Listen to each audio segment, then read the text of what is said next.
reconstituait le plus important soulèvement de personnes esclavagisées aux États-Unis pour célébrer la liberté.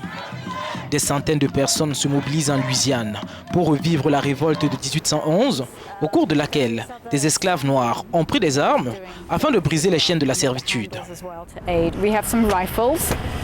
Nous avons des fusils ici, et ce ne sont pas tous de vrais. Il y aura quelques vrais le jour de la représentation, mais j'ai pu gérer les non létaux, c'est très bien. Les participants arboreront aussi des costumes d'époque. Au son de la machine à coudre, les volontaires travaillent depuis de longues semaines à reconstituer les simples vêtements des esclaves du 19e siècle aux États-Unis. Plus que de simples ateliers de couture, il s'agit surtout d'un engagement militant.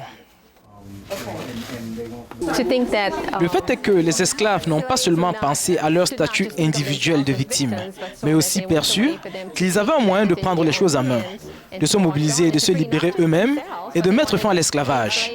Je pense que c'est une histoire qui doit être racontée. L'événement prévu sur 2 jours, entre le 8 et le 9 novembre, a été imaginé par l'artiste Dred Scott et documenté par le réalisateur John Akomfa. Pour eux, la reconstitution de la rébellion de 1811 vise à replacer les personnes en situation d'esclavage au centre de l'histoire abolitionniste américaine. Cette reconstitution va refaire vivre la plus importante révolte des personnes esclavagisées dans l'histoire des États-Unis. Nous allons avoir des centaines de personnes en costume d'époque qui vont marcher sur plus de 40 km dans les faubourgs de la Nouvelle-Orléans.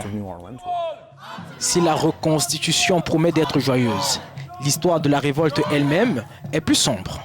L'événement fit 2 victimes blanches, alors que 98 insurgés furent tués à la suite de la trahison d'un des conspirateurs.